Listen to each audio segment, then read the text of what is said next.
menistakan nama Allah SWT dan mencabut nyawa malaikat Israel, malaikat pencabut nyawa. Tinggal Allah dan Jibril, maka kemudian Allah mencabut nyawa Jibril. Selesai. Kullu man 'alaiha fan wa yabqa wajhu rabbika dzul jalali wal ikram. Semuanya mati kecuali satu, Allah. Saat itu. Nah, ini menunjukkan ini dalil menunjukkan kalau malaikat Jibril itu sayyidul malak. Termasuk dialah yang nantinya akan mencabut nyawa si malaikat Israel. Jibril ini kemudian turun. Ngikut hadis yang pertama tadi, Jibril itu setelah dikasih tahu sama Allah, wah Jibril ini ada manusia yang cinta kepadaku. Maka Jibril ini turun ke langit, di bawahnya dan para malaikat berkumpul mendengarkan titah dari Allah SWT lewat malaikat Jibril. Apa kata Jibril? Ayyuhal malaikah, innallaha ahabba fulanan fa'ahibbuhu. Wahai para malaikat, sesungguhnya Allah sedang mencintai orang ini nih. Cintailah orang ini. Jangan kamu benci. Pokoknya sebarluaskan, diviralkan. Allah sedang cinta sama orang ini nih. Allah sedang cinta sama orang ini. Akhirnya apa yang terjadi? Para malaikat turun. Turun ke muka bumi. Dia mudah saja ngomong sama mohon maaf, malaikat ngomong sama sungai Are. Malaikat ngomong sama sungai Are. Hei sungai Are, selamatkan Eril umpamanya. Kita nggak ngerti Eril, tiba-tiba ngerti Eril ya Pak ya. Eril ini meninggal, kemudian disolatin banyak orang, ditunggu 2 minggu jasadnya nggak busuk, nggak lapuk, nggak belendung gitu nggak melembung gitu kan. Ini kan aneh. Oh dia cinta Allah mungkin. Kemudian para malaikat menyelamatkan dia, kan gampang. Oh nyatanya yang nyolatin banyak sekali. Gak tiba-tiba MUI memberikan fatwa, orang-orang Islam, ayo sholat jenazah goib untuk Eril. Bukan cuma di Indonesia, Palestina sholat jenazah goib, Mesir sholat jenazah goib untuk Eril, kemudian Turki sholat jenazah. Ini siapa nih orang kan? Kita nggak ngerti. Maknanya yang kita ambil dari kasus ini adalah bahwa Allah itu kalau cinta seseorang, kalau kita cinta sama Allah, kemudian Allah cinta orang tersebut, Allah gampang saja ngutus para malaikatnya untuk ngomong kepada makhluknya, hei Allah cinta dia. Selamatin tuh dia.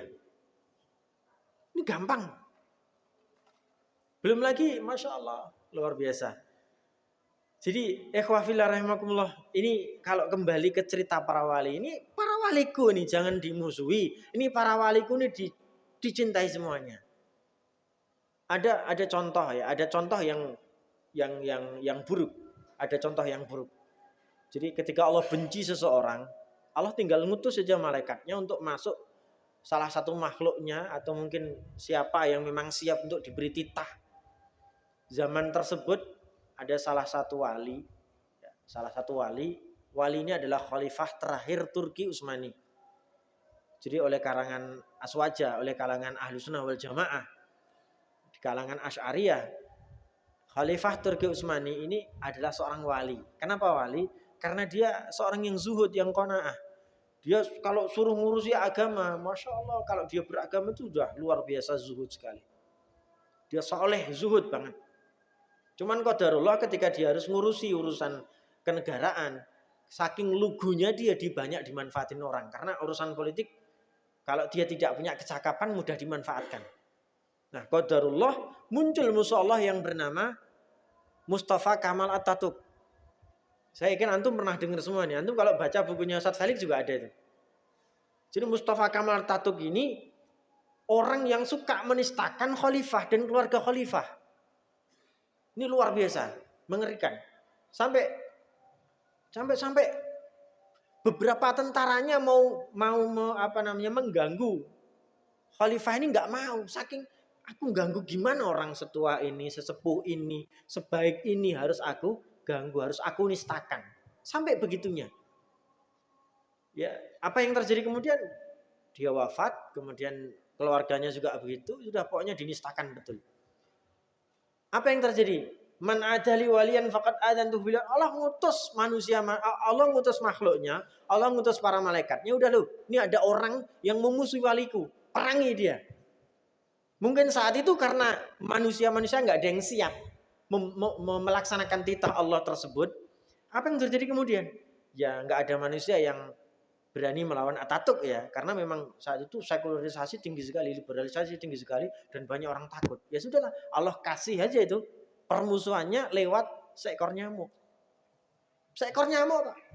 Malaikat ngomong kepada nyamuk, nyamuk masuk ke hidungnya si siapa namanya itu, si Mustafa itu masuk ke hidungnya hingga kemudian nyamuk itu nggak keluar sampai kemudian menjadi bakteri atau virus yang kemudian masuk ke dalam otaknya.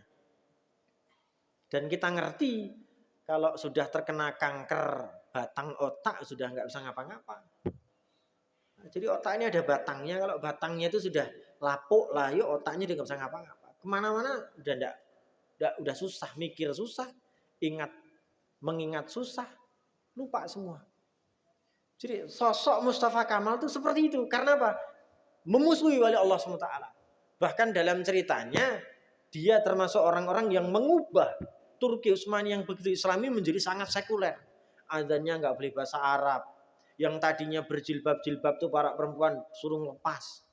Sampai kemudian dalam suatu riwayat, dalam suatu cerita sejarah, orang-orang Turki yang masih mempunyai jiwa Islamnya, dia terpaksa menggunakan wig. Terpaksa menggunakan wig untuk menutupi rambutnya, menutupi tubuhnya. Dia menggunakan wig atau rambut palsu. Tapi sebenarnya itu bukan rambut dia. Gimana? Mesti ada hukum tentang itu kan, karena memang ada suatu pemerintah yang sangat zalim. Maka dari itu kembali ke tema bahwa wali Allah itu ada dan kita harus bela dan kita harus hormat dan kita harus memberikan dukungan kepada mereka.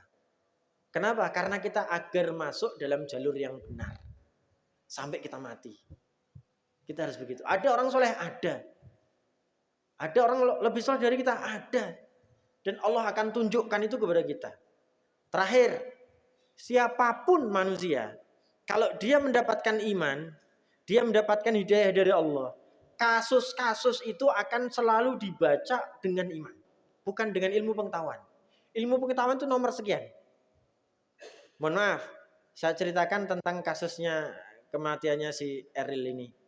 Kalau orang menggunakan ilmu pengetahuan tok, Pak, apa yang dia kata? Dia akan berkata, yo wajar no yo 2 minggu berada di sebuah sungai. Yang sungainya itu panasnya sungai aja. Derajatnya itu 24 derajat. Suhunya itu. 24 derajat kan sejuk sekali. Kita ini kan 36 derajat panas suhu badan kita.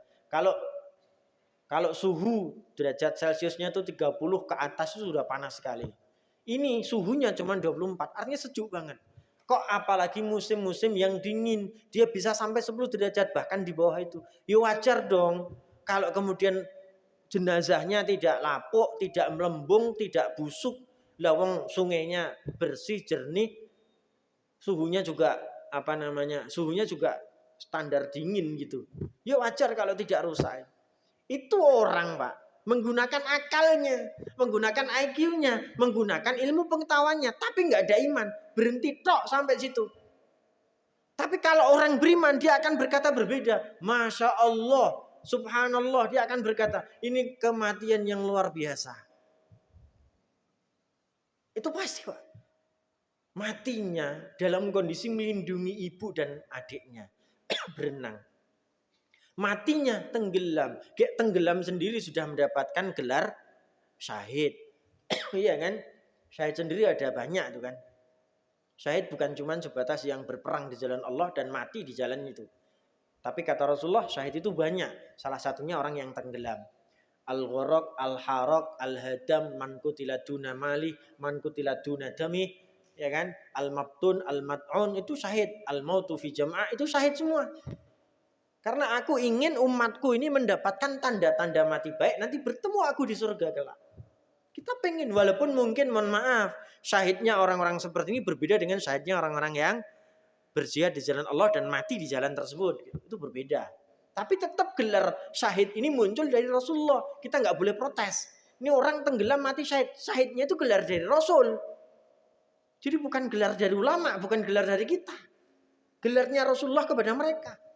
Wallahi inni la mukatirun bikumul umama yaumal qiyamah. Aku sangat suka dengan banyaknya kalian di hari akhirat. Kalian tuh banyak dan banyak yang masuk surga. Itu Rasulullah senang. Gitu loh. Makanya banyak sekali tanda-tanda. Ikhwati fillah. Yang terakhir tadi apa? Bahwa kita setiap kali melihat kasus, utamakan iman kita yang berbicara. Tanda-tanda itu akan terbaca oleh orang yang beriman. Kalau orang cuma sebatas mengandalkan akal, kasusnya Eril itu nggak jadi iman. Nggak jadi tanda iman. Begitu Bapak Ibu sekalian. Maka monggo, mari kita orang-orang muslim mengandalkan iman kita untuk melihat berbagai macam kasus, terutama para ulama kita, para wali kita, orang-orang soleh kita. Mari kita berada di jalur mereka, di jalur orang-orang yang benar, agar kita juga ikut benar seperti mereka. Barakallahu li wa lakum wa nafa'ani wa iyyakum bima fihi minal ayati wat dzikril hakim.